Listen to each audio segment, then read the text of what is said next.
আসসালামু আলাইকুম YouTube family, welcome house এর কুকিং রেসিপি অ্যান্ড ব্লগ চ্যানেলে। কেমন আছেন সবাই? আশা করি সবাই ভালো আছেন। আলহামদুলিল্লাহ আমরা সকলে ভালো আছি।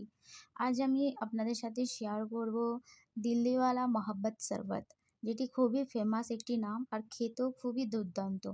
তো বাড়িতেই ৩টি উপকরণ নিয়ে বানিয়ে ফেলতে পারেন এইরকম মহাব্বত শরবত। বিশেষ করে এই রমাদান মাসে এইরকম মহাব্বত শরবত খেলে পুরো দিল ঠান্ডা হয়ে যাবে। অবশ্যই একবার বাড়িতে ট্রাই করবেন। ৩টি উপকরণ সাধারণত আমাদের সকলের বাড়িতেই থাকে। তো কিভাবে আমি বানাচ্ছি এই মহাব্বতের শরবত দেখতে হলে পুরো ভিডিওটা অবশ্যই দেখবেন। আর ভালো লাগলে একটা লাইক করবেন, কমেন্ট করবেন আর শেয়ার করবেন। আর দেখুন মাশাআল্লাহ একদম পারফেক্টভাবে রেডি হয়েছে এই মহাব্বত শরবত।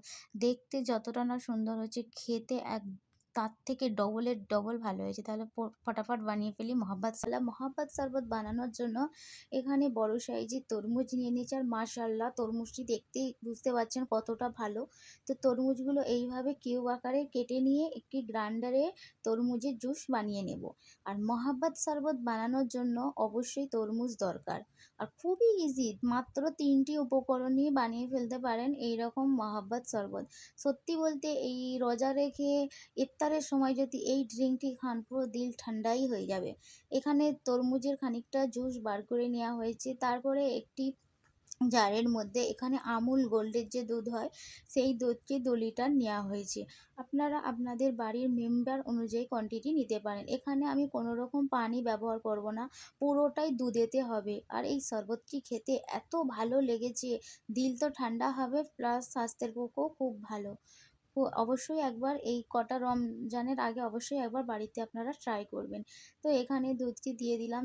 দেওয়ার পর যে তরমুজের জুস বানিয়ে রেখেছিলাম সেটিও দিয়ে দিলাম।